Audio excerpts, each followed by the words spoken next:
Good morning and welcome to It Pays to Be Polarizing. I'm John, your host, aka JB3. Today we'll be talking about the Zelensky visit to the White House on Friday, February 28th. President Zelensky came from Ukraine to finalize a deal with the U.S. to help negotiate a peace between Ukraine and Russia. The talks quickly fell apart because I will say, in my opinion, that Zelensky was not really ready to have the conversation and understand where he stands in this conversation. The U.S. has provided close to $350 billion US dollars to Ukraine to help them with their fight against Putin and Russia.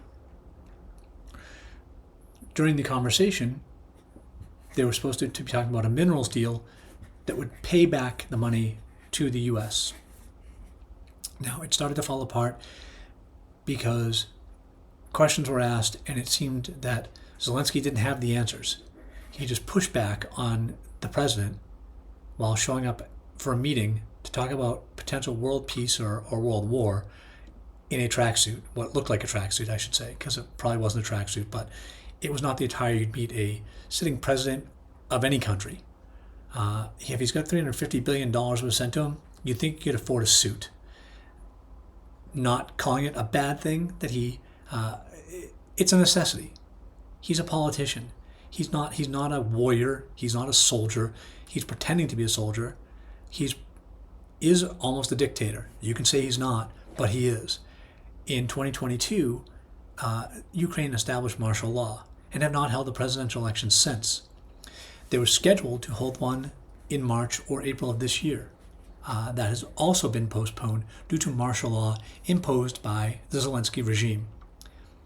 Sounds a little bit dictator-like to me. I don't know if it sounds like it to you, but if it doesn't, you might want to rethink and revisit the definition of dictatorship. Zelensky is causing problems all throughout Europe. European leaders came together on Saturday to back up Zelensky in the way he's feeling right now and say they'll back Ukraine. Where have they been the past 3.5, 4 years? Yes, they've given money, but combined, they barely gave more than the United States gave by itself. They're the ones who have to worry about Russia first. And while I will tell you this, President Trump does not want Russia to take over Ukraine. That is for sure. But the one thing he fully understands is that Ukraine cannot become part of NATO. That is the line in the sand for Putin.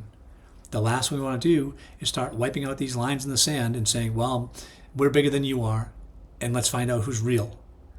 That's not what we want. We want peace. President Trump has been dead set on getting peace across the world, making sure that there are no new wars breaking out, making sure that there's nothing that really doesn't need to happen, doesn't happen. Instead, he's been working on peace, which unfortunately, the military-industrial complex that most of the world doesn't want, because war means money for those contractors that make military equipment, that produce things for soldiers. That's what they're looking for. Trump says no to that. Trump wants peace. Trump wants our border secured, which he's doing more of, sending more troops to our border. He doesn't want to be sending them overseas to die on somebody else's soil. And I agree with that 100%. The last thing we should be doing is sending our soldiers to Ukraine or anywhere that's in that spot that is going to put them at risk for becoming just another memory of the United States. Someone losing a son or a daughter.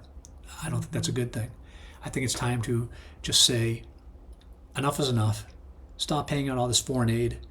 Worry about our own country. Take care of our own veterans. Speaking of veterans, of course, we housed all sorts of illegal immigrants in housing, hotels for months, spent millions, hundreds of millions of dollars on these illegal immigrants. Yet we have veterans that fought in wars or in conflicts or were on foreign shores for years, decades, and they're homeless. Where's our thought for them? So do I feel Zelensky was a fool in what he did on Friday? Yes. Do I feel the U.S. should back out of everything when it comes to Ukraine? Yes. Do I think you're wrong if you say otherwise? Again, yes. Again, this is It Pays to Be Polarizing. My name is John. I'm your host, as I always am. I want to thank you for watching today. If you could, make sure you hit the like button, subscribe. Appreciate that too. Help me boost that algorithm and get my name out there. I count on you for helping me do that. So have a good day, and we'll see you next time.